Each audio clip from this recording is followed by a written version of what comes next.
집에서 누가 행복해야 되냐면 아내가 행복해야 돼, 아내가.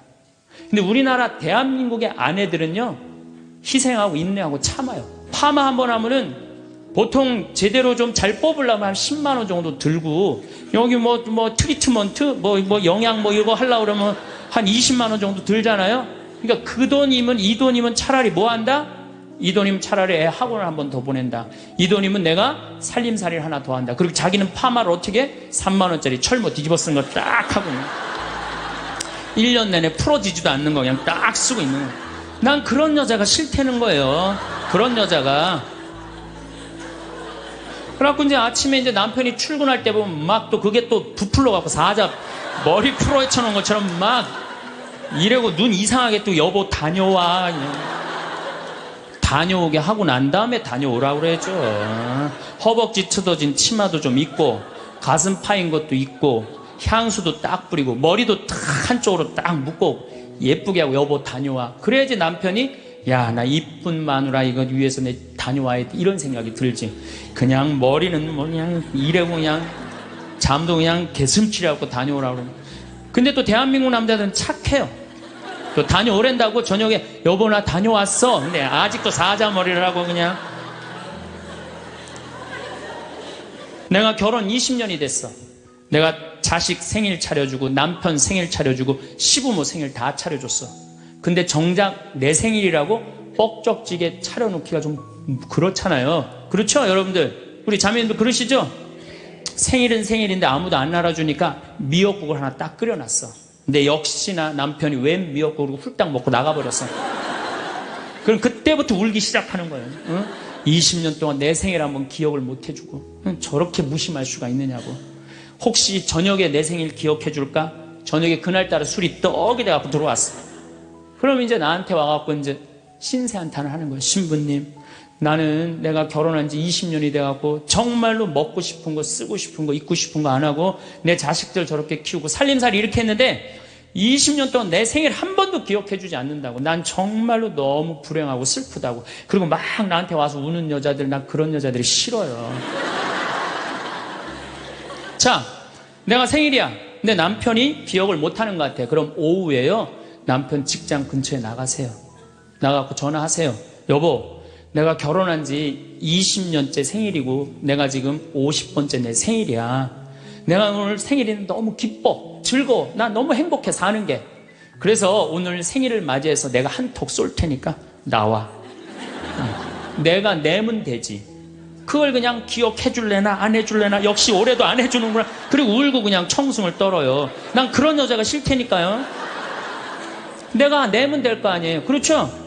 내가 멋있게 내면 될 거 아니에요. 무슨 돈으로 애 휴학시키고 학교 무슨 학교야. 엄마 생일도 모르는 놈 대학 보내서 뭐해요. 그렇지 않겠어요? 텔레비전 보면 그냥 저는 요즘 나이를 먹어서 그런 게 아니라 연예인을 구분을 못 하겠어요. 다 그놈이 그놈 같고 그 여자가 그 여자 같아요. 다 똑같이 생겼어. 어떻게? 그런데 얼굴 잘생긴 남자들, 여러분들 같이 살아보는 여기 자매님들 어때요? 속 끓어요, 안 끓어요? 끓어요. 얼굴 남자 얼굴은요, 그저 둥글둥글하니 투실투실하니 그냥 후덕한 그런 얼굴이 제일 좋은 거예요. 잘생겨봤자요, 바람이나 피고 골치 아파요. 또 여자 얼굴 이쁘면은 그거 피곤해요. 이 남자 저 남자 찝쩍찝쩍 거려서. 얼굴은 그저 나같이 씹다 뱉은 수제비 같이 생긴 게 제일 좋은 거야. 제일 좋은 거예요. 우리가 이 출세, 학벌, 돈, 외모만 매달리지 않고 나 생긴 대로만 사는 사람은요, 너무 즐겁게 살아요. 우리나라 직업 행복 지수 1등이 사진작가예요. 사진작가. 사진 찍는 사람들이 제일 행복하대요. 자연 다니면서 마음껏 세상을 다 담을 수 있잖아요. 얼마나 좋아요. 그러니까 여러분들 내가 원하는 일을 지금부터 찾아서 하라는 거예요. 여러분들 쉽게 안 죽어요. 여러분들 앞으로 지금 50대신 분들 손 들어보세요. 50대신 분들 손 들어보세요. 나 50 넘었다. 여러분들 앞으로 60년 남아있어요. 60년 동안 밥 먹고 자고 밥 먹고 자고 이 일만 할 수 없어요. 내가 원하는 일을 하다 죽어야 돼. 원하는 일을 하다 죽어야 돼. 지금부터 그 일을 찾아 나서야지 여러분들 행복해요. 여러분들 어때요? 세상 사는 거 기쁘세요? 안 기쁘세요? 기뻐요? 근데 항상 기뻐요? 그게 문제예요. 성서에는 뭐라고 나왔어요? 항상 기쁘라고 그랬어요. 우리가 80평생을 산다고 보면은, 일을 하는데 26년을 쓴대요. 일을 하는데. 잠을 자는데 한 23년을 쓴대요. 그걸 밥 먹는데 6년을 쓴대요. 그 다음에 사람 기다리는데 6년을 쓴대요. 그리고 텔레비전 보는데 10년을 쓴대요. 근데 너무 기뻐갖고 막 웃으면서 그 기쁨을 만끽하는 거는 22시간 3분밖에 안 된대요. 80평생에. 항상 기쁜 게 아니야, 항상 기쁜 게. 근데 성서에는 항상 기쁘라고 그랬는데 우리는 22시간 3분밖에 안 기쁘단 말이에요. 여러분들 월세 살고 전세 살 때 꿈이 뭐예요? 나는 17평 아파트라도 내 이사 안 다니고 내 집 하나 가졌으면 원도 한도 없겠다. 그래갖고 정말로 열심히 돈을 모아갖고 17평짜리 아파트를 샀어. 방 2개짜리인데 너무 좋은 거야. 이제 이사 안 다녀도 되니까. 그래갖고 쓸고 닦고 그냥 그 방 2개 그냥 빛이 번쩍번쩍 나요. 그렇게 행복하게 사는데 갑자기 친구가 차미슬 아파트 32평짜리 아파트 이사간 친구가 나 이 32평 아파트 샀다고 집들이 한다고 오라고 그래갖고 그 집에 딱 갔는데 이런 우리 집 17평이 그 집 베란다에 들어가게 생긴 거야. 그때부터 기뻐요, 안 기뻐요? 안 기뻐요. 이때부터 목표가 바뀌어요. 17평에서 뭘로 바뀌어요? 32평으로 바뀌어. 그래갖고 그냥 허리띠를 졸라매. 제일 만만한 게 뭐야? 교무금이야. 7만원 내던 거 그냥 3만원으로 딱 줄이고 열심히 그냥 한 10년을 모았어. 10년을 모았는데 모아갖고 경남 아파트 32평 샀어. 32평 사갖고 그냥 너무 행복한 거야. 근데 이 32평에는 안방에 샤워실도 있고 화장실도 있는 거예요. 온 세상을 다 얻은 것 같아. 그냥 너무 행복한데 아니 친구가 천당역 분당에 50평짜리 아파트 샀다고 초대를 하네. 거기 와보니까 우리 집 32평이 어디에 들어가게 생긴 거예요? 그 집 거실에 들어가게 생긴 거야. 우리가 이 세상을 살면서요 욕심을 부리다 보면은요 항상 기쁘지 않아요. 세상적인 욕심은요 채워도 끝이 없어요. 그래서 바다는 채워도 사람 욕심은 못 채운다는 거예요. 여기 계신 분들 혹시 난 지금 너무 괴로워, 내가 사는 게 힘들어, 뭐 때문에 힘드느냐면 지금 현실이 힘든 게 아니에요. 여러분들 욕심이 너무 많아서 힘든 거예요. 이유는 다른 거 하나 없어요. 그런데 우리가 목표가 하늘나라인 사람, 나는 이 세상적인 게 날 좀 실망시킨다 하더라도, 이 세상적인 출세를 좀 못했다 하더라도 나의 최종 목표는 하늘나라다. 정말로 아름다운 꽃이 있고 아름다운 사람들이 있고 성모님이 있고 하느님이 있고 예수님이 있고 오늘 채칠야 성녀 같은 그런 정말 아름다운 분들이 있는 그곳에 내가 간다라는 희망을 가진 사람은요 이 세상적인 게 날 좀 실망시킨다 하더라도 항상 기쁘게 살 수 있어요. 그런데 이 세상에 욕심만 부리다가 하느님 믿지도 않고 하늘나라에 대한 희망을 두지 않는 사람은 마지막에 빈털터리로 갈 수 있다는 얘기입니다. 제가 평창에서 우리 생태마을에 한 100명 정도 시각장애자들이 와서 강의를 들었어요. 근데 그냥 강의를 너무 재밌게 듣는 거예요. 그래서 당신들 뭐가 그렇게 재밌느냐 그러니까 신부님 우리는 눈에 뵈는 게 없어서 행복해야 되는 거예요. 눈에 뵈는 게 없어서. 여러분들 우리는요 그분들은 눈에 뵈는 게 없어서 행복하다고 그러는데 우리는 왜 안 행복하냐면 너무 보는 게 많아서 불행한 거예요. BMW, 벤츠, 그 다음에 남하고 비교하는 거야. 내 자식하고 남 자식하고 비교하는 거야. 내 자식은 요것밖에 안 됐는데 남 자식은 뭐 서울대학에 무슨 뭐 변호사에 뭐 판사에 검사에 의사에 내 자식 꼬라지는 요것밖에 안 되고 그러니까 불행한 거예요. 한국 사람들이 왜 불행한 줄 알아요? 모두 출세해야 돼. 그냥 이 세상에서 전부 다 출세. 여러분들 출세하면 행복할 것 같아요? 난 요즘 텔레비전 보면서 그 장관들 청문회 할 때 보면은 정말로 저러고 장관 되고 싶을까 그런 생각 들 때 참 많아요. 얼마나 인간적으로 모욕을 받아요. 그렇지 않겠어요? 사실 그 사람들도 나름대로 열심히 산 사람들인데 얼마나 모욕을 많이 당해요. 저는 오늘 우리 여기 신부님 왔는데 파리나무 십자가 합창단 여기 온다며요. 오늘 완전히 하루 만에 완전히 매진됐다고 그러더라고요. 역시 비전동 대단한 비전 있는 본당이라 역시 틀려요. 그런데 나는 더 놀란 게 뭐냐면은 파리나무 십자가 합창단이 세계 최고예요. 그런데 우리 전 신부님이 여기 평택 데리고 합창단, 꼬마아이들 합창단 해놨다며요. 얘네들 음도 잘 못 맞춘대요. 그런데 그 무대에 얘네들을 세우겠다는 거예요. 일반 사람들은 자존심 상하고 기분 나빠서 안 세울지도 몰라요. 창피하다고. 그런데 그 아이들이 노래하는 것 자체로 오케이라는 거예요. 본당심이 말씀하시기를. 그런 정신이 중요해요. 내가 좋아하는 일 하면 되지. 꼭 출세해야 돼? 그렇지 않겠어요? 여러분들 여기 안 행복하세요? 여기 장관들 있어요? 국회의원들 있어요? 없잖아요. 그럼 우리 다 불행해야 돼요? 아니죠. 내가 오늘 얼마나 즐겁게 일을 하느냐, 그거 하나라도 우리는 얼마든지 행복할 수 있어요.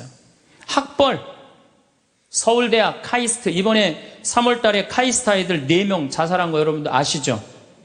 얼마나 똑똑한 아이들이에요. 여러분들 공부 잘하면 좋을 것 같아요? 공부 잘하는 애들끼리 또 스트레스가 많아요. 서울대학도 다 1등 하는 거 아니에요. 거기 한 과에 40명이면 거기서 또 꼴등이 또 있어요. 거기서 또 꼴등이 있어요. 걔네들은 또 자괴감을 느낀다는 얘기예요. 그래서 학벌, 내가 우리나라의 그 좋대는 대학, 최고의 대학 졸업한 남편을 둔 부인들, 얼굴 밝은 부인들 별로 못 봐요. 하도 남편이 잘난 척을 해갖고 거기에 눌려갖고 그냥 찌그러져서 사는 여자들 많이 봐요. 그러니까 학벌 좋다고 내 자식 그냥 서울대 나왔다고 내 딸 결혼시키는 결코 지혜로운 게 아니에요. 그래서 우리는 너무 출세, 학벌, 돈, 이 돈도 제가 보기에는 돈이 우리가 행복을 결정해 주는 것 같지는 않아요. 저는 요즘 이 입시철만 되면은 교수들이 돈 받고 그냥 부정 입학시키고 감옥에 들어가고 그 박사까지 돼서 교수까지 돼서 그 돈 몇 푼 받아먹고 감옥에 가요. 그 요즘 부산 저축은행 줄줄이 다 들어가는 거 보세요. 돈이 많으면요 더 많은 유혹에 빠지는 거예요. 제일 행복한 사람이 어떤 사람인지 아세요? 1 더하기 1은 2라고 내가 벌은 만큼만 쓰는 사람이 제일 행복해요. 근데 또 어떤 사람이 불행한 줄 아세요? 자기가 번 걸 쓰지도 못하고 죽는 사람들 많아요. 보면 9개 번 사람은요 10개 채우려고 1개 더 모으려고요 9개 손도 못 대고 죽는 사람들 많아요. 99개 가진 사람은 100개 채우려고 99개 쓰지도 못하고 죽는 사람들 많아요. 돈은요 제가 지난번에도 강의를 했듯이 내가 쓴 것만 내 돈이에요. 내가 쓴 것만. 살아오면서 여러분 이제까지 살아오면서 여행 다니고 맛있는 거 먹으러 다니고 성당 봉헌하고 여기 이 땅 사는데 위대한 일 하신 분들 땅값 내고 이것만 내 돈이에요. 내가 여기 비전동에서 제일 열받을 때가 언제였느냐면은 IMF 때 여기 내가 있을 때 터졌거든요. 근데 우리 교우들 20억 30억 날라간 교우들 많아요. 여기 안에. 근데 술이 취해갖고 나한테 와갖고 뭐라는 줄 알아요? 신부님 이렇게 망할 줄 알았으면은 하루아침에 날릴 줄 알았으면 성당에 봉헌이라도 많이 할 걸. 내가 이 성당에서 내가 그 경험을 했다니까. 제일 열받는 거야. 다 잃어버리고 후회하지 말고 언제 해요? 있을 때 하세요. 있을 때. 그러니까 여기 지금 땅 산 거 열심히 봉헌하세요. 돈이 나를 행복하게 하는 건 아니에요. 또 우리나라 사람들은 외모를 너무 따져. 외모를. 이 4가지가 우리나라 사람들이 기쁘지 않는 이유 중에 하나래요. 그 시각장애우들이 신부님 우리 눈에 뵈는 게 없어서 행복하다고 그러더니 그분들이 우리 생태마을 앞마당에 보면 강이 내려다 보여요. 강이 내려다 보이는데 내 형제가 이 시각장애자인데 눈에 열이 너무 많았고 눈을 차라리 빼버리는 장애우들이 많아요. 그래서 아예 빼는 교우들도 있어요. 근데 눈을 정말로 다 뺀 형제 넷이서 그 강을 이렇게 내려다 보면서 내려다 보는 건지 안 내려다 보는 건지 잘 몰라도 얘기를 하는 걸 내가 들었어요. 야 베드로야, 내가 우리나라 참 많이 다녀봤는데 이렇게 경치 좋은 데는 처음이라는 거예요. 그래서 내가 물어봤어요.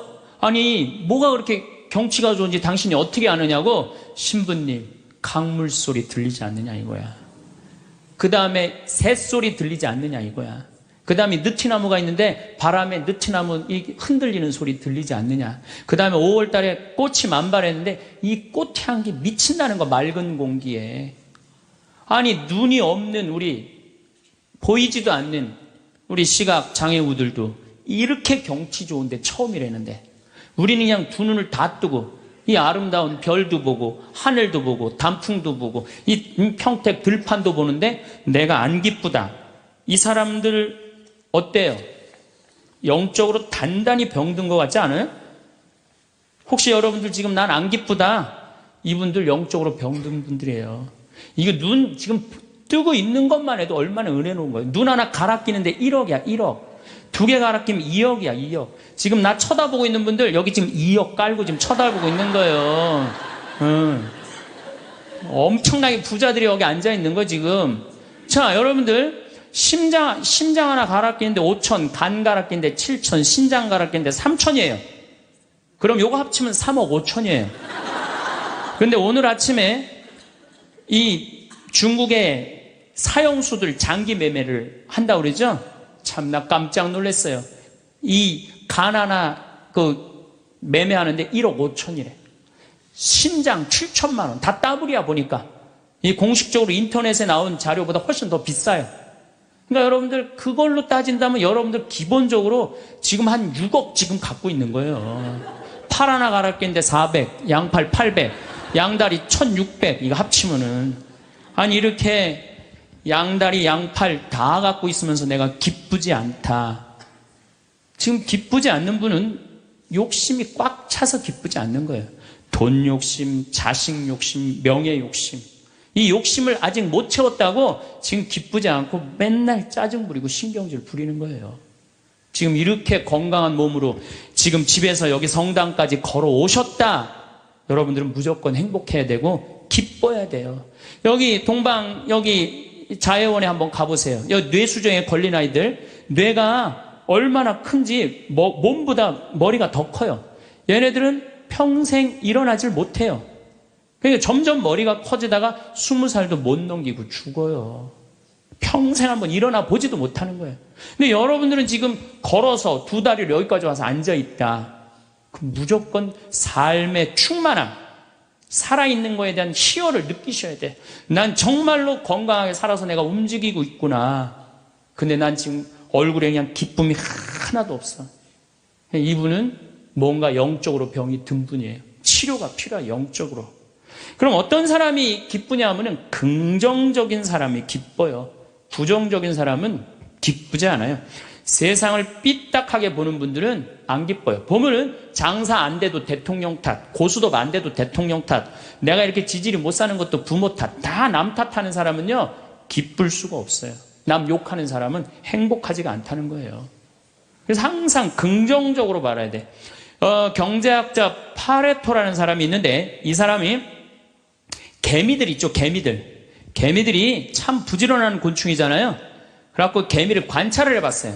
그랬더니 개미들이 100마리가 왔다 갔다 하는데, 놀랍게도 먹을 걸 물고 왔다 갔다 하는 거는 20마리밖에 안 된대요. 나머지 80마리는 그냥 왔다 갔다 하는데 그냥 아무것도 안 하고. 그래갖고 너무 신기해갖고 요 20마리를 또 모아갖고 또 100마리를 만들어 놓으니까 처음에는 다 물고 왔다 갔다 하더니 조금 지나더니 20마리만 먹을 걸 물고 왔다 갔다 하고 나머지 80마리는 그냥 왔다 갔다 하는데, 어느 공동체나 열심히 일하는 사람은 20%예요. 나머지 80%는 그냥 왔다 갔다 하는 거예요. 성당도 똑같아요. 성당도 보면은 성당 와서 미사해설하고, 나 오늘 저녁 너무너무 맛있게 먹었는데 저녁 준비하고 뭐 성당에서 봉사하는 사람은 20%고 나머지 80%는 그냥 왔다 갔다 하는 거야, 가방 들고. 근데 본당 신부가 그 20%에 초점을 맞추느냐 80%에 초점을 맞추느냐에 따라서 본당 분위기는 하늘과 땅 차이예요.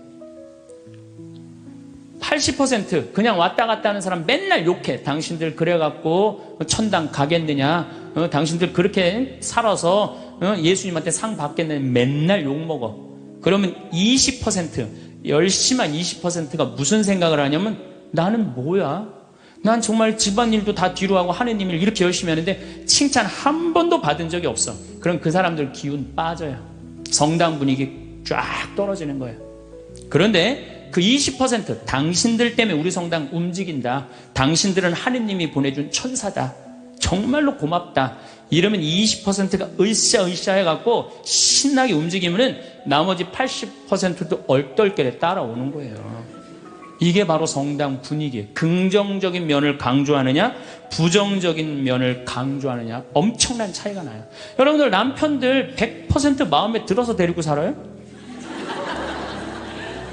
한 20%만 마음에 들어도 데리고 사는 거예요. 술은 안 먹지 않느냐, 때리지는 않지 않느냐, 월급은 제때제때 갖다 주지 않느냐.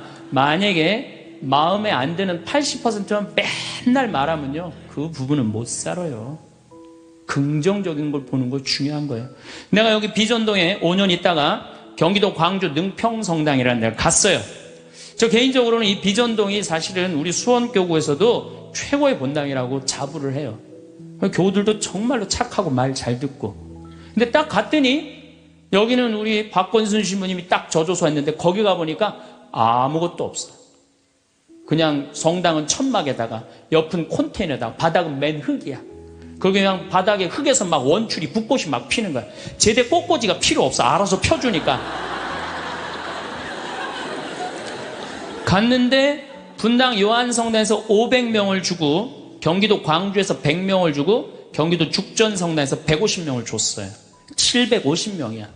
딱 갔는데 안 그래도 성당도 허접한데 아니 그 죽전에 사는 그 교우들이 우리 쪽으로 주교님이 발령을 냈단 말이에요. 이제 능평성당으로 가라고. 근데 거기서 전화가 왔어요. 교우들이.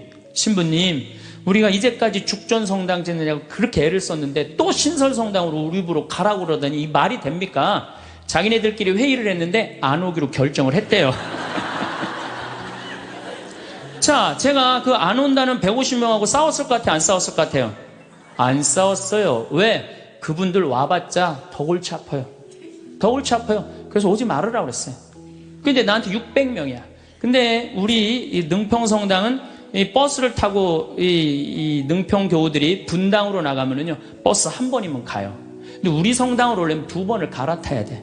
그러니까 교우들이 다 분당으로 나가는 거예요. 미사 참여 이제 딱 150명이 오는 거, 150명이 주일날. 내가 여기 떠날 때 주일날 여기 1700명이 왔거든요. 내가 막 떠날 때 여기가 주일날. 1700명 맨날 하다가 150명 오니까 이건 사람도 아닌 거예요. 숫자가. 너무 좋더라고요. 그래갖고 미산 딱 11시 미사 한 대. 한 대니까 미사 끝나면 맨날 돼지를 한 마리씩 잡는 거예요. 하고 맨날 돼지를 먹는 거예요. 맨날. 내가 내면 총회장이 내고 총회장이 내면 부회장이 내고 돌아가면서. 그때는 돼지가 한 마리에 15만 원밖에 안 했거든요. 그래도 내가 가정방문 다니면 막 개 키우는 집에 있으면 뭐 이런 걸 키우냐고 먹자고 그냥.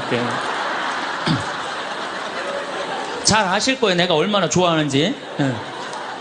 그래갖고 그냥 맨날 성당 마당에서 불을 지펴놓고 맨날 먹는 거야. 그런데 놀랍게도 우리 성당 마당이 분당으로 나가면은요, 마당이 보여요. 그 분당 미사 참여 나가는 교우들이 맨날 성당 마당에서 그냥 불이 지글지글 일어난단 말이야. 저게 뭔가 하고 교우들이 자꾸 하나 둘씩 오기 시작하는 거야. 점점 교우들이 느는 거예요. 근데 이 1년이 지났는데 죽전에서 안 오겠다는 교우들이 전화가 왔어요. 자기네들이 회의를 했는데 오기로 결정을 했대요.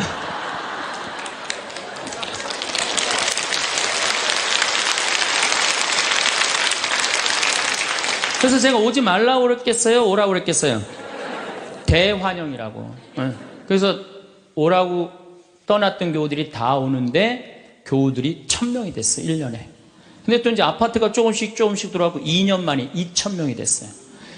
그냥 너무 즐겁더라고요. 또 거기는 교우들이 그 시골 교우들이라 산에 가고 개구리 잡아오고 뭐 하여튼 나 황교 운동하는 신부인데 너구리 잡아오고 별걸 다 잡아와. 이거 뭐 신부님 이거 개고기라고 그러고 거짓말하고 막 먹이고 너무 행복했어요. 그 예수 부활 대축일 끝나고 저기 막 사순절 끝나고 예수 부활 대축일 미사 끝나고 난 다음에 숫자가 조금이니까 엠마오를 가도 회장단하고 안 가고 본당 교우들 다 가자. 우리 그땐 또 IMF 망해갖고 노는 사람이 너무 많았어. 다 가자니까 너무너무 좋아하는 거야. 내가 애들한테 물어봤어요. 초등학교, 중고등학교 애들한테 야, 니네들 지금 학교 가는 게 중요하냐? 예수님 부활해갖고 지금 우리 엠마오 가는데 엠마오 가는 게 중요하냐? 그랬더니 애들이 엠마오 가는 게 중요하다는 거야. 야외 학습 신청해. 그래갖고 엠마오 100명씩 데리고 평창에 놀러 가고. 너무너무 즐거운 거예요. 점점 즐거운 거. 교우들이 3년째 됐는데 성당을 자꾸 짓재는 거예요. 이제 교우가 2,000명으로 늘어나니까. 나는 안 짓는다. 얼마나 아름다우냐. 그냥 땅바닥에서 그냥 원추리 붓고 피고 그러는데. 아니, 짓재는 거예요. 그럼 저 보자. 그래갖고 3년 9월에 시작해갖고 4년 부활절 입당을 했어요. 7개월 만에 성당을 줬어요. 7개월 만에. 우리 교우들이 봉헌식 하는 날, 또 봉헌식 하는 날도 내가 초등학교 애들한테 물어봤어요. 얘들아, 지금 하느님 집이 젖었는데 학교가 중요하냐? 성당 봉헌하는 게 중요하냐? 성당 봉헌하는 게 중요하대요. 그래서 니네들 오후 2시에 봉헌시니까 오전에 학교 갔다가 조퇴 다 하고 와라. 애들이 조퇴하고 100명이 왔어. 100명이. 수요일 날 봉헌식을 했는데. 그 교우들이 그래. 우리가 언제 이렇게 성당을 쳐서 봉헌을 했느냐고. 나는 사목 목표가 고객 만족이 아니라 고객 기절이에요. 교우들이 기절할 때까지 나는 한다. 그래서 여러분들 여기 어른들 바닷가 갔던 거 생각나요? 700명? 가서 그냥 3박 4일 동안 기절하면서 놀았잖아요. 근데 그때도 내가 이루지 못한 일을 여러분들이 올해 우리 전 신부님이랑 저 앞에 땅 사신 거 너무 대단한 거예요. 기쁨은요, 모든 일이 일어나는 거예요. 그러니까 교우들이 기절한 상태에서 너무 행복하니까 자기 주머니에서 돈 나가는지도 모르고 막 내는 거예요. 깨보니까 성당이 젖은 거예요. 깨보니까. 기쁨은요, 모든 일이 이루어져요. 분열이 있고 미움이 있고 징후가 있는 데는요, 아무 일도 안 일어나지만은 기쁨이 있는 데는요, 기적이 일어나게 돼 있는 거예요. 그래서 여러분들 우리가 기쁘게 사는 거는 아주 중요해요. 기쁘게. 그 어떤 사람이 기쁘냐? 긍정적인 사람이 기뻐요. 긍정적인 사람이. 성모님은 긍정적이셨을까요? 착했을까요? 성모님 100번 긍정적이에요. 처녀한테 천사가 나타났어. 마리아, 너 아이를 가질 것이다. 저는 처녀인데요. 아마 착한 여자였다면 이렇게 얘기했을 거예요. 아니, 난 너무 지금 요셉이랑 약혼한 상태라 나는 요셉한테 미안해서 애 갖고 난 절대 결혼 못한다. 난 순수하고 깨끗하게 요셉한테 시집 가고 싶다. 그리고 우리 어머니 아버지 쓰러진다. 아니, 그리고 왜 처녀한테 와서 그러느냐. 애 한 둘 셋 논데 가서 얘기해봐라. 분명히 그랬을 거예요. 근데 성모님은 굉장히 긍정적이셨어요. 당신을 통해서 인류의 구세주가 탄생한다 그러니까 이 몸은 주님의 종입니다. 그대로 저에게 이루어지기를 바랍니다. 한번 해보자는 거예요. 얼마나 적극적이고 긍정적이에요. 이렇게 적극적이고 긍정적이셨기 때문에 인류 구세주의 어머니가 된 거예요. 그래서 나는 긍정적인 여자가 좋지, 난 착한 여자는 좋아하지 않아요. 나는 착한 여자가 난 싫어요, 사실은. 착한 여자 짜증나요, 짜증나. 우리 생태마을에 50, 60이 다 돼갖고 암이 걸려갖고 오는 분들 많아요. 특히 자매들. 근데 이렇게 얘기를 해요. 신부님, 나 평생 집안 위해서 고생하고 희생하고 내가 참고 견디고 살았는데 맨 마지막에 이렇게 암이 걸려갖고 내 인생을 돌아보면 남는 게 아무것도 없다고. 정말로 억울하고 분하다고. 그럼 나한테 막 울고, 난 이런 여자들 짜증나요. 누가 그렇게 살래요? 집에서는 엄마가 행복해야 돼. 집에서는 엄마가 행복해야 돼요. 무슨 얘기냐면은, 나 지금 남편이 맨날 바람 펴. 남편이 맨날 빚졌어. 시어머니 모시는 거 너무너무 지겨워. 그래갖고 맨날 머리 하얀 거 탁 끼고 그냥 맨날 누워있어. 그래갖고 애가 그냥 학교 끝나고 엄마 나 학교 다녀왔어. 그냥 저 집 식구만 보면 신경질이 나는데 애까지 학교 다녀왔고 그래서 나보고 어쩌라고. 이러는 엄마는요, 애들이요, 집을 겉돌기 시작해요. 겉돌기 시작해. 엄마가 행복하지 않는 집 애들은요, 집 밖을 나가 떠돌아다니게 돼 있는 거예요. 맨날 지겨워 죽겠다. 입만 열면은. 죽었으면 좋겠다. 이렇게 말하는 엄마 있는 집의 자녀들은요, 집에 안 들어가요. 집에 들어가면 맨날 엄마가 입에서 나오는 소리가 죽었으면 좋겠다, 지겨워 죽겠다, 내 팔자야, 이러면은요, 애들은 겉돌기 시작하는 거예요. 그러면 겉돌아갖고 나가갖고 떠돌아다녀서 3년을 떠돌아다니면요, 진짜 골치 아픈 애가 돼서 돌아와요. 근데 엄마가 너무너무 기뻐. 엄마는 학교 다녀왔어. 우리 아들, 딸 수고했어. 공부하느냐고. 얼마나 힘들었어. 엄마가 맛있는 간식 사놨거든. 만들어놨거든. 딱 안아주면은요, 애는 간식 먹으면서 집에서 행복하게 살 수 있어요. 집에서 누가 행복해야 돼? 엄마가 행복해야 돼. 그러니까 여기 계신 분들, 내가 행복한 게 결국은 누가 행복한 거야? 자식이 행복한 거예요. 그러니까 누구한테 잘해줘야 돼? 엄마한테, 본인한테 잘해줘야 돼요. 희생한다고 그게 훌륭한 게 아니에요. 참는다고 그게 훌륭한 게 아니에요. 집에서 누가 행복해야 되냐면 아내가 행복해야 돼, 아내가. 근데 우리나라 대한민국의 아내들은요, 희생하고 인내하고 참아요. 더욱이 성당 다닌 사람들은 자기가 십자가 진다고 생각하고 파마 한번 하면은 보통 제대로 좀 잘 뽑으려면 한 10만 원 정도 들고 여기 뭐 트리트먼트 뭐 영양 뭐 이거 하려고 그러면 한 20만 원 정도 들잖아요. 그러니까 그 돈이면 이 돈이면 차라리 뭐 한다? 이 돈이면 차라리 애 학원을 한 번 더 보낸다. 이 돈이면 내가 살림살이를 하나 더 한다. 그리고 자기는 파마를 어떻게? 3만 원짜리 철모 뒤집어 쓴 거 딱 하고 1년 내내 풀어지지도 않는 거 그냥 딱 쓰고 있는 거예요. 난 그런 여자가 싫다는 거예요. 그런 여자가. 그래갖고 이제 아침에 이제 남편이 출근할 때 보면 막 또 그게 또 부풀러갖고 사자 머리 풀어헤쳐놓은 것처럼 막 이러고 눈 이상하게 또 여보 다녀와. 다녀오게 하고 난 다음에 다녀오라고 그러죠. 허벅지 트어진 치마도 좀 입고 가슴 파인 것도 입고 향수도 딱 뿌리고 머리도 딱 한쪽으로 딱 묶고 예쁘게 하고 여보 다녀와. 그래야지 남편이 야, 나 이쁜 마누라 이거 위해서 내 다녀와야 돼. 이런 생각이 들지. 그냥 머리는 뭐 그냥 이래고 그냥 잠도 그냥 개슴치레하고 다녀오라고 그러면. 근데 또 대한민국 남자들은 착해요. 또 다녀오랜다고 저녁에 여보 나 다녀왔어. 근데 아직도 사자머리를 하고 그냥. 여러분들 우리 평창에 읍내에 룸사롱이 있어요. 근데 룸사롱이 있는데 내가 오후 2시에 목욕을 갈 때가 있어요. 근데 우리 평창 목욕탕이 읍내에도 있지만 이 동네에 떨어진 목욕탕이 하나 있어요. 근데 그 목욕탕에서는 봉고를 운영을 해요.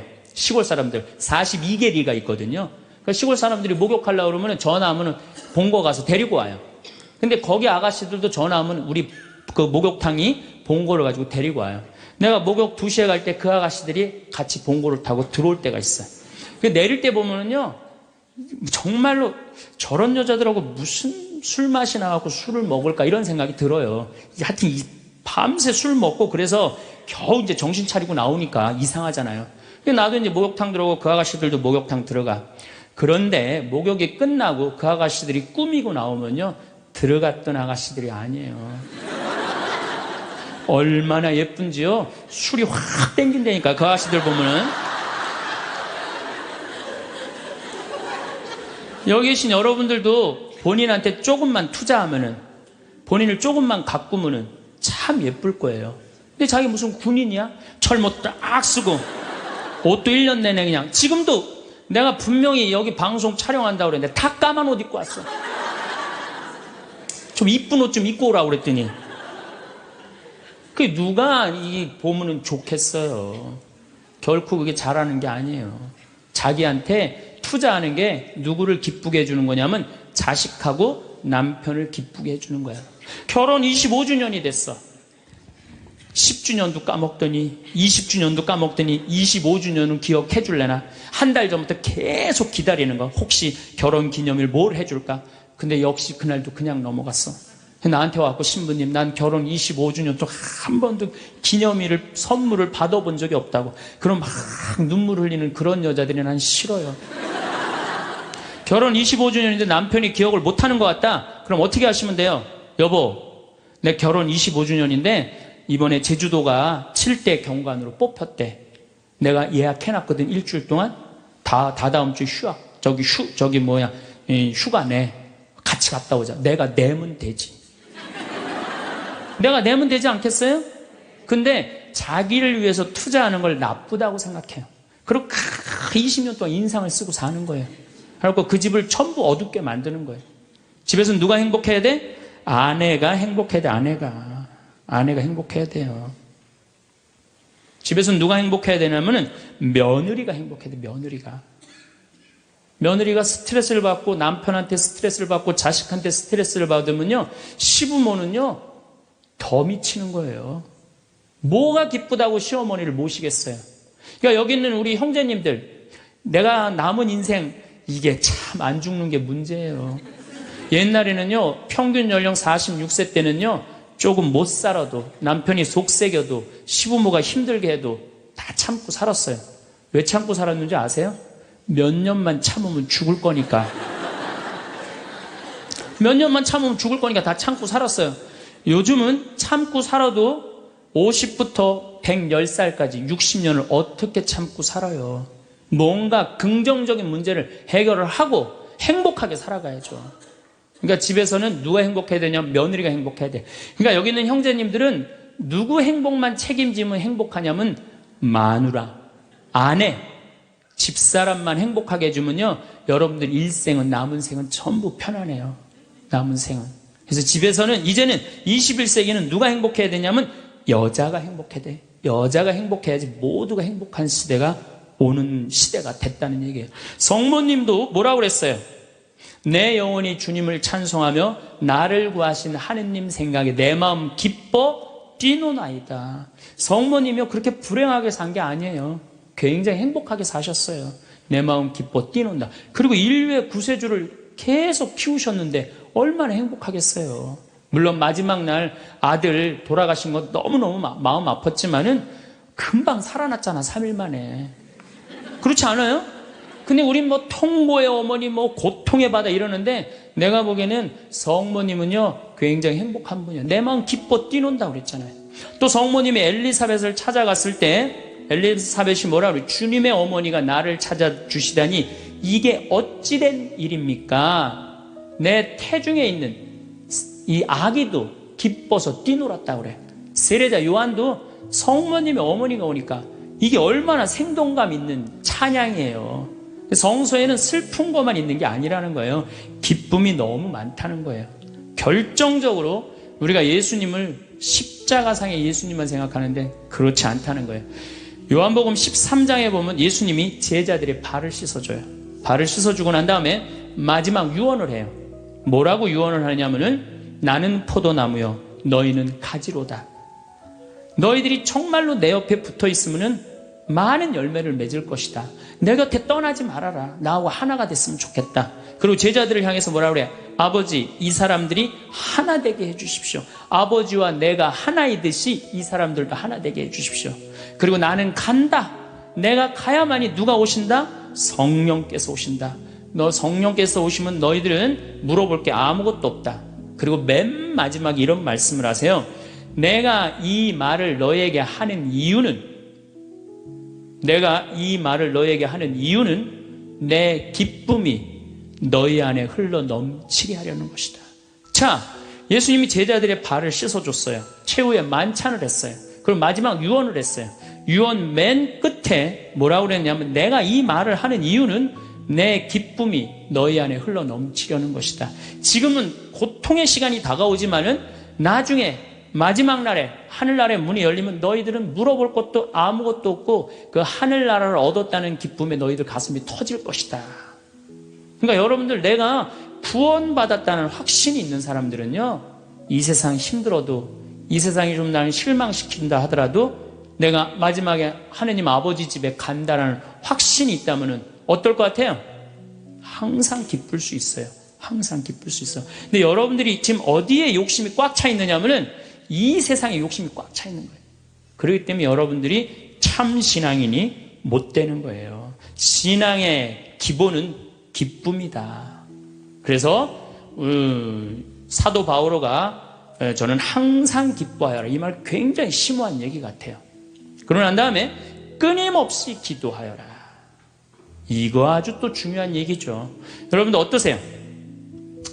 우리 천주교 교우들 기도 참 열심히 해요. 근데 무슨 기도를 열심히 하느냐면 간구 기도를 너무 열심히 해. 이 미사 지향을 내가 우리 생태마을에 뭐 피성 참 1년 내내 많이 와요. 구역장님, 반장님들, 뭐 노인대학, 레지오, 뭐 별 개인 프레스티움 별 단체가 다 와요. 정말 열심한 사람들이 우리 생태마을에 오세요.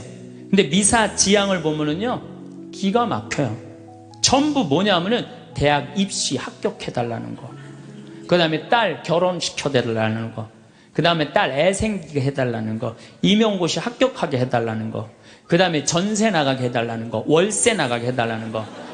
지금 분쟁이 걸려있는데 분쟁 잘 되게 해달라는 거. 이런 게 미사지향이에요. 여러분, 진정한 미사지향은 내 영혼의 구원을 위해서. 오늘 나를 위해서 미사 넣으신 우리 교우가 한 분인데 난 너무너무 고마워요. 나를 위해서 미사를 넣어야 돼요. 근데 우린 너무너무 간구기도가 많아.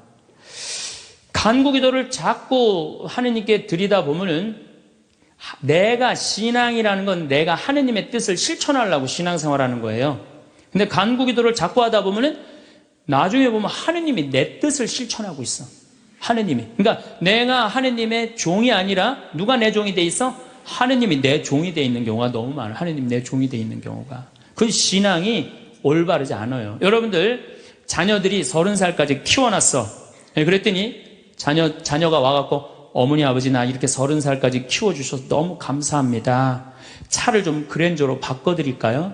핸드폰을 좀 좋은 걸로 큰 걸로 바꿔드릴까요? 텔레비전 LED로 바꿔드릴까요? 집을 천당역 분당으로 옮겨드릴까요? 이런 자식은 토요일날 온다면 기다려져요? 안 기다려져요? 기다려지죠? 근데 올 때마다 엄마 나 이번에 우리 애가 대학 들어가는데 엄마 학비 좀 대줘. 거기 땅 있잖아. 그거 팔아갖고 학비 좀 손자 학비 좀 대줘. 엄마 나 차 좀 바꿔줘. 엄마 나 집 좀 강남으로 가게 좀 돈 좀 줘. 맨날 올 때마다 징징거리면서 달라고 그러는 자식. 엄마 나 토요일날 집에 갈게. 그럼 무서워요 안 무서워요? 무섭죠? 하느님도 똑같아요. 이렇게 하면 눈 두 개 콧구멍 두 개 그냥 다 주셨는데 여러분들이 묵주기도 9일기도 책 딱 펼치고 묵주 딱 붙잡으면요 하느님이 깜짝 놀라는 거야. 이번 때 뭘 달라고 저게 또 9일기도 시작하나. 그렇게 많이 줬는데 헌금이나 많이 하면서 달라면 내가 이해를 해. 여러분들 1,000원짜리하고 10,000원짜리가 길 가다가 만났대요.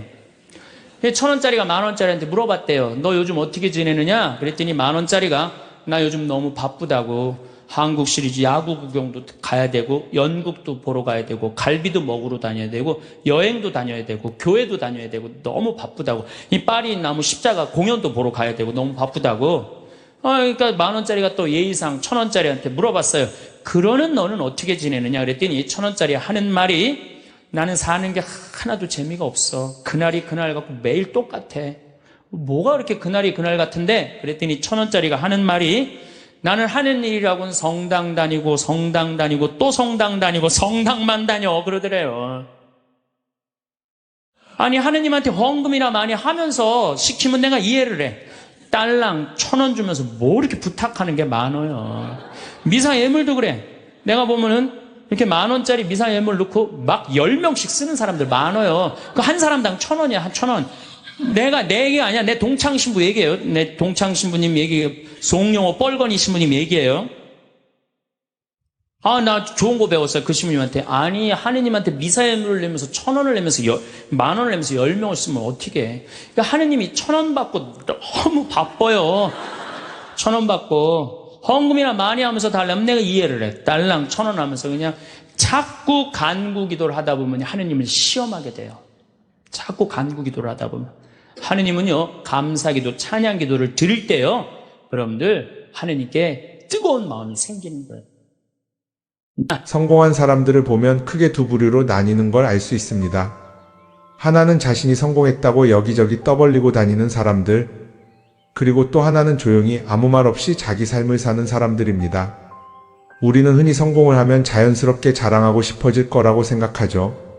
좋은 차를 사고 비싼 시계를 차고 SNS에 멋진 사진을 올리고 싶을 겁니다. 왜냐하면 그렇게 하면 남들이 나를 더 인정해 줄 거라고 믿으니까요. 하지만 현실은 그렇지 않습니다. 오히려 진짜 성공한 사람들은 그렇게 행동하지 않습니다. 왜냐하면 보여줄 필요가 없기 때문입니다. 돈이 많다고 높은 자리에 있다고 유명하다고 해서 굳이 그걸 드러낼 필요는 없습니다. 그걸 아는 사람들은 이미 알고 있고 모르는 사람들은 알 필요가 없죠.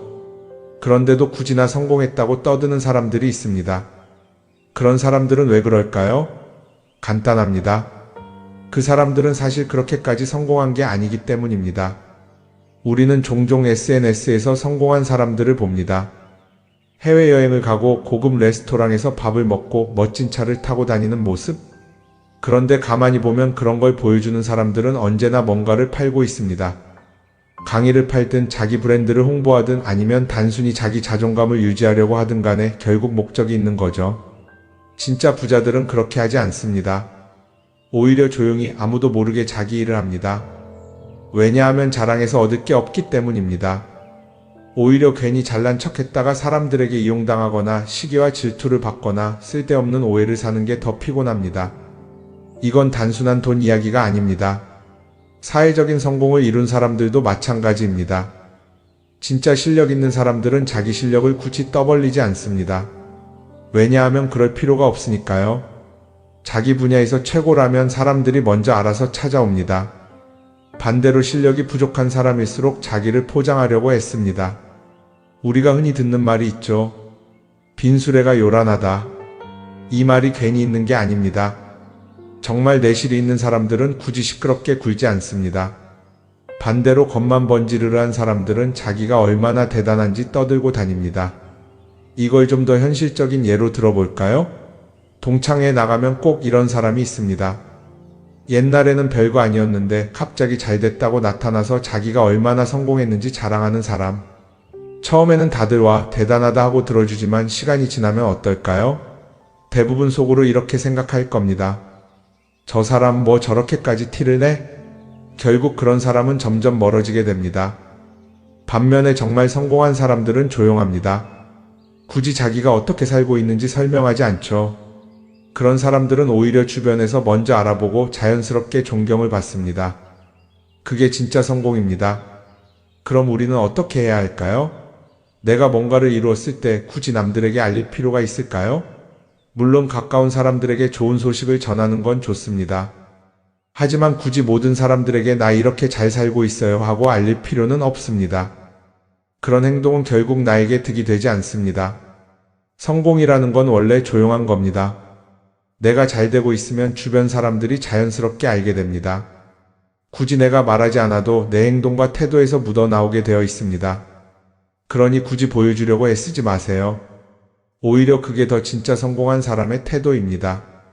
사람은 사회적 동물이라고 하잖아요.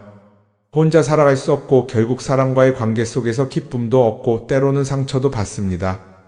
그런데 한 가지 생각해 볼 게 있어요. 우리가 정말 인간관계가 필요해서 맺고 있는 걸까요?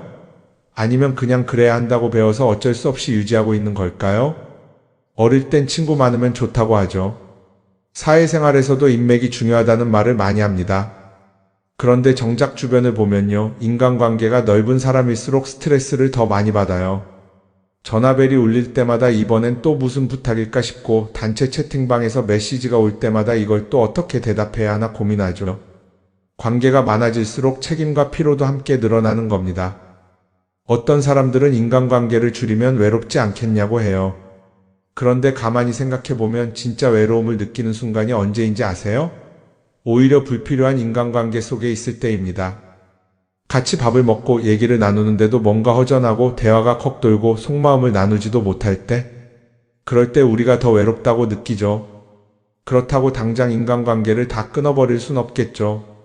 하지만 적어도 내가 정말 소중하게 여겨야 할 관계와 그냥 관성적으로 유지하는 관계는 구분할 필요가 있습니다. 예를 들어 매번 나한테 부탁만 하고 정작 내가 어려울 땐 연락 한 번 없는 사람. 내가 실수하면 뒷담화를 하면서 내 앞에서는 웃는 사람. 이런 관계를 굳이 계속 이어갈 이유가 있을까요? 가끔은 이런 경험도 있을 거예요. 우연히 어떤 사람과 친해졌는데 만난 지 얼마 되지도 않았는데 너무 많은 걸 털어놓는 사람들 있죠. 자기 속사정부터 가족 문제, 직장 고민까지 쏟아내는 사람들. 이런 경우 두 가지의 가능성이 큽니다. 하나는 그냥 감정적으로 의존할 사람이 필요해서일 수도 있고 또 하나는 내가 믿을 만한 사람인지 떠보는 걸 수도 있어요. 어떤 경우든 이런 관계는 오래가기 어렵습니다. 사실 친밀함이라는 건 시간이 필요한 법이에요. 적당한 거리를 두고 천천히 서로를 알아가야 하는데 초반부터 급격하게 가까워진 관계는 쉽게 무너지는 경우가 많습니다. 처음엔 친하다고 생각했는데 어느 순간 사소한 일로 틀어지고 결국 남보다 못한 사이가 되는 거죠. 그러면 인간관계를 어떻게 해야 할까요? 답은 간단합니다. 억지로 맺지 말고 굳이 유지하려고도 하지 않는 거예요. 내가 편한 관계라면 자연스럽게 이어질 것이고 그렇지 않다면 서서히 멀어질 겁니다. 그리고 그걸 억지로 붙잡지 않아도 괜찮습니다. 관계를 유지하는데 에너지를 쓰기보다는 정말 소중한 관계에 집중하는 게 더 낫지 않을까요? 어떤 사람은 내가 인간관계를 줄이면 나중에 나 혼자 남는 거 아니냐 걱정하기도 해요. 그런데 생각해보면요, 진짜 나를 위하는 사람은 많지 않아요. 인간관계를 줄인다고 해서 완전히 혼자가 되는 게 아닙니다. 오히려 불필요한 관계를 정리하고 나면 남아있는 관계들이 더 단단해지고 가치 있게 느껴질 겁니다. 예전엔 인맥이 자산이라는 말을 많이 했어요. 그런데 요즘은 꼭 그렇지도 않죠. 오히려 불필요한 인간관계가 많으면 그게 짐이 될 수도 있어요. 적당한 거리, 적당한 선. 이걸 잘 지키는 게 결국엔 가장 편한 인간관계를 유지하는 방법 아닐까요? 한번 곰곰이 생각해 보세요. 지금 내 주변에 있는 사람들 중에서 내가 정말 편하게 만날 수 있는 사람이 몇 명이나 되는지, 내가 억지로 맞춰주고 있는 관계는 없는지. 관계를 줄이면요, 외로워지는 게 아니라 오히려 더 자유로워집니다. 그리고 자유로워진 만큼 내 인생에서 정말 중요한 것에 집중할 수 있게 됩니다. 인간관계 너무 많은 걸 신경 쓰다 보면 정작 중요한 걸 놓칠 수 있어요. 그러니까 이제는 한 번쯤 정리해보는 것도 나쁘지 않을 겁니다. 사람들이 돈을 많이 벌고 싶어 하는 이유가 뭘까요? 단순히 돈이 많으면 좋으니까? 물론 그것도 있겠지만 사실 돈을 원하는 진짜 이유는 더 나은 삶을 살기 위해서겠죠. 그런데 문제는 돈을 많이 번다고 해서 반드시 삶이 나아지는 건 아니라는 겁니다. 오히려 더 많이 벌수록 더 많이 쓰게 되는 경우가 많아요. 가끔 이런 생각해 본 적 없으세요? 예전에는 돈이 지금보다 훨씬 적었는데 이상하게 그때가 더 여유로웠던 것 같다. 왜 그럴까요? 사실 우리가 원하는 건 돈 그 자체가 아니라 돈을 통해 얻을 수 있는 자유인데 돈을 벌면 벌수록 그 자유를 잃어버리는 경우가 많아요. 더 좋은 차, 더 좋은 집, 더 좋은 옷을 사면서 점점 더 많은 돈이 필요해지고 결국엔 돈을 벌기 위해 또다시 일해야 하는 악순환에 빠지게 되는 거죠. 한번 생각해 봅시다. 우리가 정말 필요해서 뭔가를 사는 경우가 얼마나 될까요? 필요해서라기보다는 남들이 가지고 있으니까, 없어 보이기 싫으니까, 혹은 그냥 기분 전환을 위해서 소비하는 경우가 훨씬 많아요. 그리고 그런 소비를 할 때마다 스스로 이렇게 합리화를 하죠. 이 정도는 나를 위한 투자야. 그런데 가만히 보면 그 소비가 진짜 나를 위한 소비인지 아니면 그냥 사회가 만든 기준에 끌려가고 있는 건지 헷갈릴 때가 많습니다.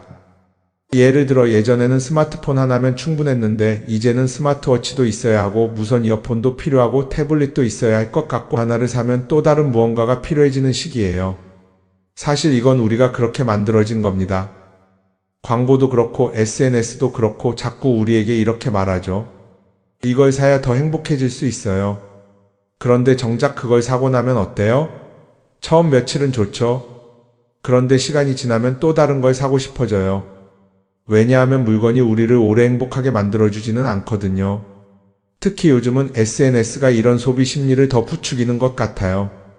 예전에는 친구들끼리 만나서 나 새로 샀어 하고 자랑하는 게 전부였는데 이제는 SNS에 올리면서 전 세계 사람들에게 보여주잖아요. 그러다 보니까 남들도 다 뭔가를 사서 올리고 나도 따라해야 할 것 같은 기분이 드는 거예요. 그런데 중요한 건 그 사람들도 사실은 나와 똑같은 기분이라는 겁니다. 내가 남을 부러워하는 만큼 나도 누군가에게 부러움을 사려고 애쓰고 있는 거죠. 결국 끝없는 비교와 소비 속에서 진짜 중요한 걸 놓치게 되는 겁니다. 한번 이렇게 생각해보면 어떨까요? 만약 내가 지금부터 딱 1년 동안 불필요한 소비를 하지 않는다면 내 삶이 어떻게 변할까? 아마 처음에는 답답할 수도 있어요. 사고 싶었던 걸 참아야 하니까. 그런데 그걸 몇 번 참고 나면 어느 순간 깨닫게 될 겁니다. 내가 굳이 이걸 안 사도 괜찮네? 그렇게 불필요한 소비가 줄어들면 자연스럽게 돈이 쌓이겠죠. 그런데 돈이 쌓이는 것보다 더 중요한 게 있어요. 바로 마음의 여유가 생긴다는 겁니다. 돈을 쓰지 않는다고 해서 불행해지는 게 아니라 오히려 소비로부터 자유로워지면서 진짜 행복을 찾을 수 있어요. 물론 이걸 실천하는 게 쉽지는 않겠죠. 우리 주변에는 소비를 부추기는 것들이 너무 많으니까요. 하지만 적어도 이런 건 해볼 수 있습니다. 뭔가를 사고 싶을 때 한 번만 스스로에게 물어보는 거예요. 이게 정말 나한테 필요한 걸까? 아니면 그냥 순간적인 욕심일까? 만약 그 질문을 던졌을 때 5초 안에 당연히 필요하지 라는 답이 나오지 않는다면 사실 그건 없어도 되는 물건일 가능성이 큽니다. 정말 필요한 건 고민할 필요도 없이 바로 떠오르거든요. 그러니까 이제는 한 번쯤 생각해 봐야 할 것 같아요. 나는 지금 내가 원하는 삶을 살고 있는 걸까? 아니면 남들이 만든 기준에 맞추기 위해 내 시간을 팔고 있는 걸까? 소비를 줄인다는 건 단순히 돈을 아끼는 게 아닙니다. 그건 결국 내 삶의 선택권을 되찾는 일이거든요. 돈을 많이 버는 것도 중요하지만 더 중요한 건 그 돈을 어떻게 쓰느냐입니다. 그리고 때로는 아무것도 사지 않는 게 최고의 선택일 수도 있어요. 우리는 요즘 SNS 없이 사는 게 거의 불가능한 시대에 살고 있죠. 아침에 눈 뜨자마자 휴대폰을 확인하고 출근길에도 SNS를 보고 잠들기 전까지도 계속 들여다봅니다. 그러면서 남들이 어떻게 사는지 보고 나도 모르게 비교하게 되고 때로는 초조해지기도 하죠. SNS에 올라오는 사진들 한번 보세요. 맛집에서 멋진 음식을 먹고 해외여행을 다니고 좋은 옷을 입고 성공한 삶을 사는 사람들.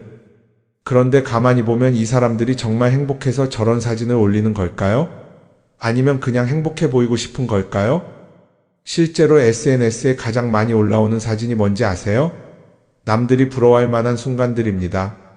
집에서 편하게 쉬고 있는 모습이나 출근길에 지친 얼굴, 어제 먹다 남은 배달 음식 사진 같은 건 잘 안 올리죠.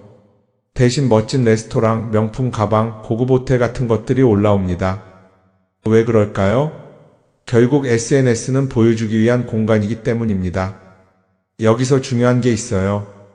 우리가 SNS에서 보는 건 그 사람의 삶 전체가 아니라 편집된 일부 장면이라는 겁니다.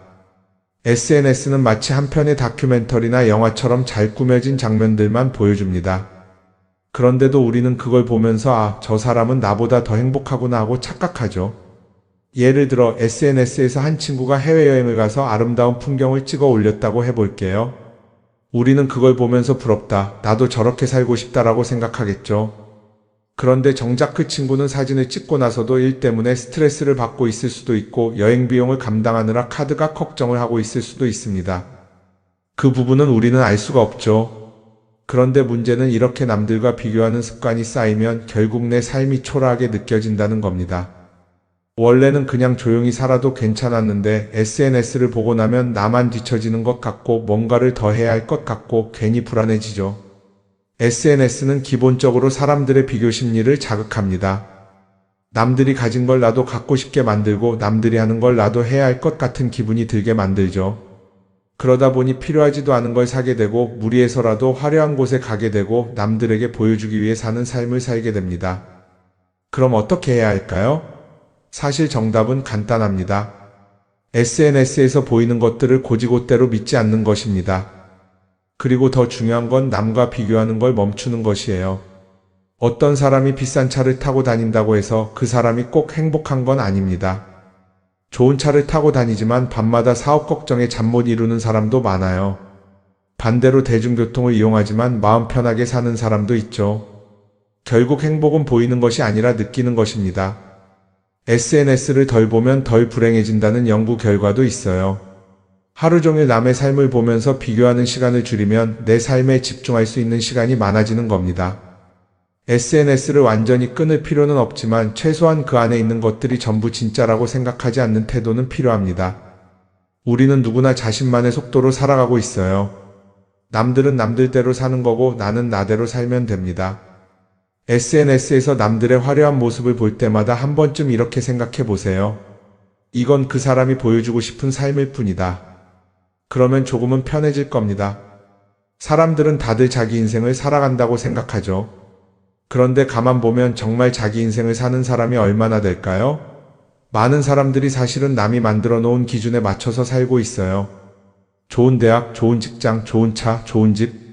다들 이런 걸 목표로 삼지만 정작 내가 원하는 삶이 뭔지 깊이 생각해 본 적이 없는 경우가 많아요. 이건 어릴 때부터 교육받아온 방식과도 관련이 있어요. 우리는 어릴 때부터 이렇게 살아야 한다는 틀 안에서 자라죠. 공부 열심히 해서 좋은 성적을 받아야 하고 좋은 직장을 가져야 하고 결혼도 적당한 때에 해야 하고 마치 인생이 정해진 수순이라도 있는 것처럼요. 그러다 보니 나 스스로 정말 원하는 걸 고민하기보다는 그냥 남들이 정해놓은 목표를 따라가게 돼요. 그런데 이렇게 남의 기준에 맞춰서 살다 보면 어느 순간 공허함을 느끼게 됩니다. 이게 정말 내가 원했던 삶인가? 하는 의문이 들 때가 오죠. 어릴 땐 성적이 목표였고, 사회에 나와서는 연봉이 목표였고, 결혼하고 나서는 아이 교육이 목표였는데 그 목표를 이루고 나면 허무한 거예요. 계속 뭔가를 이루긴 했는데 정작 나는 어디에 있는지 모르겠는 거죠. 진짜 중요한 건 내가 원하는 게 뭔지를 아는 것이에요. 그런데 이게 쉽지 않죠. 오랫동안 남의 기준대로 살아왔기 때문에 막상 내가 정말 원하는 게 뭐지? 하고 물어보면 선뜻 대답하기 어려운 경우가 많아요. 하지만 이 질문을 하지 않으면 우리는 평생 남이 정한 기준 속에서 살게 됩니다. 그럼 어떻게 해야 할까요? 첫 번째로 필요한 건 내가 왜 이런 생각을 하게 됐는지 스스로 점검하는 거예요. 예를 들어 내가 비싼 차를 사고 싶다고 생각한다면 그게 정말 내 필요 때문인지 아니면 남들에게 잘 보이기 위해서인지 한번 따져봐야 해요. 만약 남들이 나를 어떻게 볼까 하는 게 더 중요하다면 그건 내 기준이 아니라 사회가 만들어 놓은 기준일 가능성이 큽니다. 두 번째는 다른 사람의 의견에 휘둘리지 않는 연습을 하는 거예요. 우리는 살아가면서 끊임없이 남들의 평가를 받죠. 그 나이에 그런 걸 시작한다고? 지금 그게 가능하겠어? 이런 말들이 우리를 흔들어 놓습니다. 그런데 그런 말에 신경 쓰다 보면 결국 아무것도 하지 못하게 돼요. 중요한 건 남들이 뭐라고 하든 내가 결정하는 거예요. 물론 남의 조언을 들을 수도 있고 참고할 수도 있죠. 하지만 최종 결정은 항상 내 몫이어야 합니다. 내가 결정하고 내가 책임지는 거. 그렇게 해야 내 삶을 온전히 내 것으로 만들 수 있어요. 세 번째는 내가 한 선택에 책임지는 자세를 가지는 거예요. 많은 사람들이 무언가를 선택하고 나서도 후회하죠. 괜히 이걸 했나? 이 선택이 잘못된 건 아닐까? 그런데 한 가지 확실한 건 후회한다고 해서 과거가 바뀌지는 않는다는 거예요. 내가 한 선택이라면 그 선택이 틀렸다고 해도 받아들이고 그 안에서 최선을 다하는 게 더 중요해요. 이렇게 말하면 그럼 실수하면 어떡하죠? 라고 걱정하는 분들도 있을 거예요. 하지만 생각해보면 우리가 실수를 두려워하는 이유도 결국 남의 시선 때문이에요. 내가 실패하면 남들이 날 어떻게 볼까? 이런 걱정이 더 크죠. 그런데 남들은 생각보다 우리한테 관심이 없어요. 우리가 성공하든 실패하든 남들은 자기 삶을 사느라 바빠요. 그러니까 내 인생의 주인은 결국 나 자신이라는 걸 명확히 할 필요가 있어요. 내 선택을 하고 그 선택에 책임지면서 남이 아니라 나에게 맞는 길을 찾는 것. 그게 진짜로 내 삶을 살아가는 방법이 아닐까요? 어쩌면 우리는 너무 오랫동안 이렇게 살아야 한다는 틀 속에 갇혀 있었는지도 모릅니다. 하지만 이제는 한 번쯤 생각해 봐야 합니다. 나는 진짜 내 삶을 살고 있는가? 그리고 만약 아니라면 지금부터라도 조금씩 바꿔보면 어떨까요?